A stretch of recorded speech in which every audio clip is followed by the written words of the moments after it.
ग्रंथराज भाषणोपेक्षा में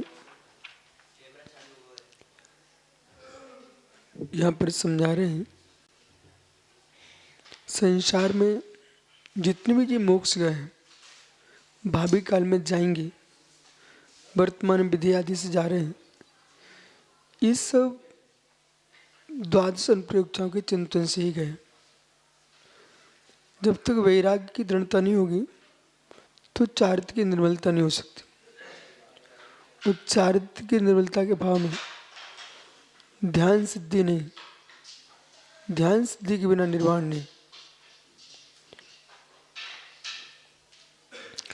मूक गया जे पुरुषा अड़ाई कानिल भाषणों पेखा परिभावी ओडि सम्मम पड़माए प्रणो प्रणो तेशिम।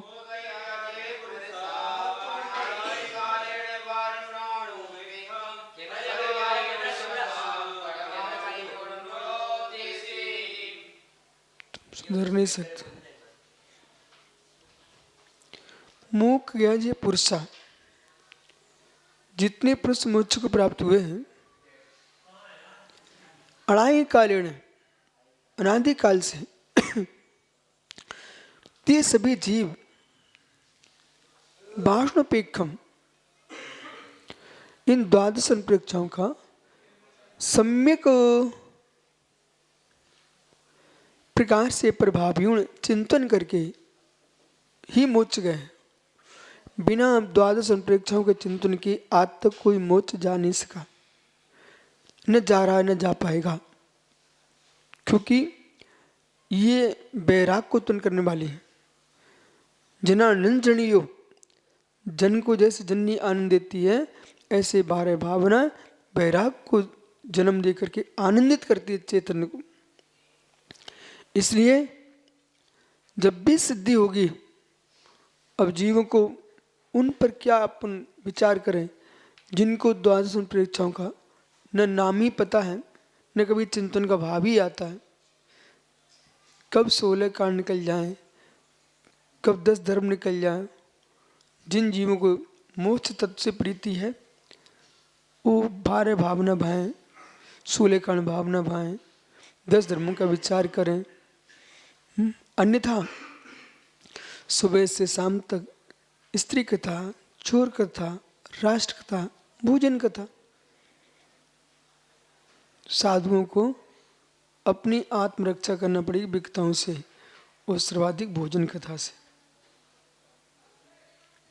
क्योंकि सारे कार्य तुम्हारे समाप्त हो गए।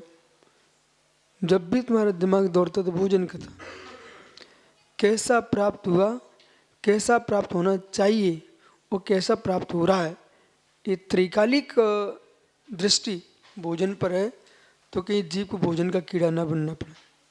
इसलिए अपन को 24 घंटे विचार करना है कि आपको मालूम है नियत काल पर मिलेगा और तुम्हारा भाग्य तेज है, मिलने में कोई कमी नहीं है, मिलेगा।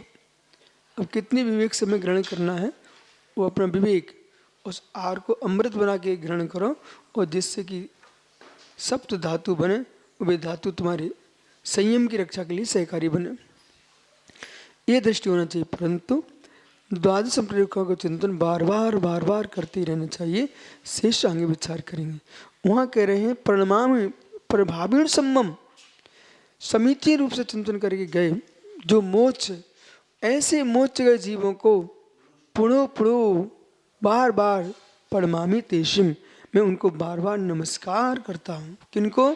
जो 12 भावनाओं का चिंतन करके मोक्ष को प्राप्त कर गए हैं, ऐसे बीतरागी निर्गंत भगवंत श्रवणों को मैं बार बार नमस्कार करता हूँ।